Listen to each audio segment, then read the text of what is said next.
Comment ఏమో కానీ నాగేంద్ర, నాకు ఇందాక పిల్లోడు వచ్చాడు, మా ఈవెంట్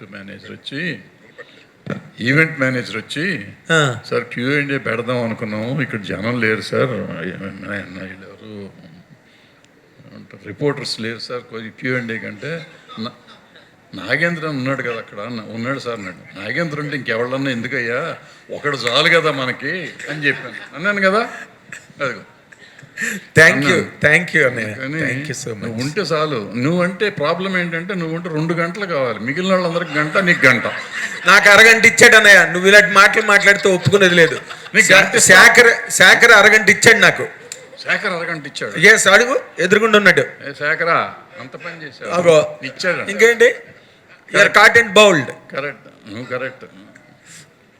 సరే, ఇప్పుడు ఏంటి భయం అన్నా? భయం అంటే ఎట్లా కాదు, భయం అంటే చోట అంటే భయం కాదు అది. ప్రతి మనిషి చోట నాకు చిన్నప్పటి నుంచి తెలుసు, 40 ఏళ్ళు 50 ఏళ్ళు అలమని అలజడి చేస్తున్నప్పటి నుంచి తెలుసు నాకు. అంటే అతను బ్రహ్మర్షి విశ్వామిత్ర నారాయణరావు గారు సీరియల్ చేస్తున్నప్పటి నుంచి తెలుసు. బట్ ఎప్పుడు వర్క్ చేయలే, చాలా ఎదిగిపోయాడు. ఎదిగినాక అంత టెక్నీషియన్ నేను భరించలేనని భయం నాకు. So what a compliment. అది ఇందాక చెప్తే చాలా హ్యాపీ అయ్యి ఉండు కదా, బాధపడతా ఉన్నాను ఇందాక నుంచి. అతను ఒప్పుకుంటాడా ఒప్పుకోడా అని ఒకటి. ఒప్పుకున్నా నేను భరించాలి కదా, ఫినాన్షియల్గా భరించాలి. అతను ఉన్న స్టేజ్కి నేను ఈ సినిమా భరించాలి, నేను ప్రొడ్యూసర్గా మేము భరించాలి. ఈ 2 జరగవు కదా. ఎట్లా అని భయపడ్డాక అసలు అతను ఎంత కంఫర్ట్ చేశాడంటే అంత కంఫర్ట్ చేశాడు, అంత కంఫర్టబుల్గా చేశాడు, అంత బ్రహ్మాండంగా చేశాడు సినిమా. సో ఆ రోజు నుంచి అతనికి దాసోహం అన్నమాట. అతను నాకు దాసోహం అంటాడు కానీ నేను అతనికి దాసోహం. Very good, all the very best. ఇప్పుడు ఆల్ ది వెరీ బెస్ట్. ఇంకొక విషయం చెప్తా ఆయన గురించే ప్లీజ్. చాలామంది ఇండస్ట్రీలో నన్ను చూసి నీలాగా మేము ఉండాలనుకుంటున్నాం అంటారు నన్ను. నేను ఆయనలాగా ఉండాలనుకుంటున్నాను. ద డే 1 మేము షూటింగ్ స్టార్ట్ చేసిన ఫస్ట్ డే ఒక శివుడు టెంపుల్లో ఫస్ట్ షాట్ తీయాలనుకున్నాం. ఆ మెట్లు చాలా ఎత్తులో ఉన్నాయి. ముందు లొకేషన్ చూడడానికి వెళ్ళాం పైకి. ఈయన మాకంటే ముందు ఎక్కేస్తుంటాడు, ఈయన యంగ్ బాయ్ కదా, అందుకే అలా ఉండాలని నేను కోరుకునేది. ఓకే, వెళ్ళిపోయి చూసారు. నెక్స్ట్ డే షూట్కి కాలు కొంచెం కుంటున్నారు ఆయన. ఏంటంటే దిగేటప్పుడు ఎప్పుడో కాలు స్లిప్ అయిందంటే మా ఎవరికీ చెప్పకుండా హాస్పిటల్కి వెళ్ళిపోయి ట్రీట్మెంట్ ఏదో చేయించుకొచ్చారు. ఆ రోజు నుంచి 28 days నాన్ స్టాప్గా మాతో నడుస్తున్నాడు కంటిన్యూస్గా. ఎక్కడ ఆయన నొప్పి మాకు చెప్పట్లా. అది కాకుండా ఒక 8-6 టెంపరేచర్ నైట్ క్లైమాక్స్ షూట్ చేసేటప్పుడు కూడా around 2 o'clock in the night మా వెనకాల చేతులు కట్టుకుని నిల్చుని ఏం జరుగుతుందో అబ్జర్వ్ చేస్తా ఉన్నాడు. ఎందుకంటే ఏం చెప్పాలి ఆయన గురించి.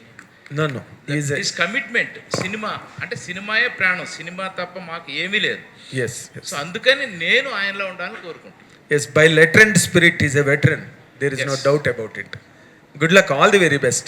Thank you. I wish a great success. మా అందరి తరపున థ్యాంక్ యూ. వదిలేవా ప్లీజ్. వదిలేసా అరగంట అవ్వలేదు అయినా వదిలేస్తున్నా. చెప్పు భరద్వాజ అన్న, నేను ఇక్కడన్నా చెప్పు శివ అన్న. అది మామూలుగా సినిమాలు స్టార్ట్ అవుతున్నప్పుడు మామూలుగా మీరు ప్రెస్ మీట్లకు వచ్చి మామూలుగా అందరూ కూడా గెస్ట్ లాగా పిలుస్తారు, చీఫ్ గెస్ట్ లాగా. అంటే గురుగారి తర్వాత అన్ని ప్రెస్ మీట్లకు వచ్చి అందరినీ బ్లెస్ చేసింది మీరే. కానీ ఆ ప్రెస్ మీట్ల దగ్గరికి వచ్చినప్పుడు ఎందుకు సినిమాలు తీస్తున్నారు, వేస్ట్ అవుతుంది, అది ఇది అని చెప్పి బాగా తిట్టేది కూడా మీరే. అలా తిట్టే మీరు ఈ వదల అనే సినిమాకి ఎలా పడ్డారు? ఇప్పుడు ఎందుకు ఇట్లాంటి పరిస్థితులు ఎలా చేయాల్సి వచ్చింది? ఇప్పుడు మీరు చెప్పిన టైం కంటే ఇప్పుడు ఇంకా చాలా స్లంప్లో ఉంది industry. Can you accept it? ఒప్పుకుంటాను. కానీ ఇక్కడ నేను ఇందాక చెప్పాను, నేను 12 ఏళ్ళ తర్వాత వచ్చింది నాకు. నేను భయపడ్డాను, కిషోర్ గారు చెప్తే భయపడ్డాను అనుకున్నాను. కానీ ద వే ఇవాళ జరుగుతుంది, ఈ సినిమా రిలీజ్ అవుతుంది రేపు 17వ తారీఖు రిలీజ్ అవుతుంది. ఇంత కంఫర్టబుల్గా ఉంటుంది అని నాకు నిజంగా తెలియదు. సినిమా చాలామంది థియేటర్లు దొరకలేదు అంటారు, లేదా డిస్ట్రిబ్యూటర్లు లేరంటారు, లేదా రకరకాల సమస్యలు చూడడం. బిజినెస్ అవ్వలేదు, మా డబ్బులు వెనక్కి చేతికి టేబుల్ మీద డబ్బులు రాలేదంటారు. 250 సినిమాల్లో 230 సినిమాలకి 40 సినిమాల దాకా డబ్బులు రావు చేతికి. 200 అందరితో పాటే మేము కూడా ఉన్నాం. కరెక్ట్. కానీ చాలామంది థియేటర్లు దొరకలేదు అయ్యి అంటారు. నాకు ఎంత కంఫర్టబుల్గా థియేటర్లు దొరుకుతున్నాయి, డిస్ట్రిబ్యూటర్లు దొరుకుతున్నారు, సినిమా ప్రజల్లోకి వెళ్తుంది, ప్రమోషన్స్ చేస్తున్నారు. జర్నలిస్టులు 50 ఏళ్ళ నుంచి నన్ను కాపాడుతున్నారు, మీరు అందరూ అప్పటి నుంచి కాపాడుతున్నారు, ఇప్పుడు కాపాడుతున్నారు, ఇవాళకి సినిమాని ముందుకు తీసుకెళ్తున్నారు. సో ఒకళ్ళు కాదు, ఇండస్ట్రీలో ఉన్న ప్రతి వాళ్ళు నాకు అండగా ఉండటం అనేది నేను ఎక్స్పెక్ట్ చేయలే. ఎందుకంటే జనరేషన్ మారిపోయింది, మనుషులు మారిపోయారు. ఇప్పుడు అసలు ఎవడ వీటితో మనకేంటి అనుకునే పరిస్థితి ఉందేమో అని భయపడ్డాను, కానీ అది లేదు. సో ఇండస్ట్రీలో కష్టపడేవాడికి ఏ రోజుకైనా ఉంటుంది, మనుగడ ఉంటుంది.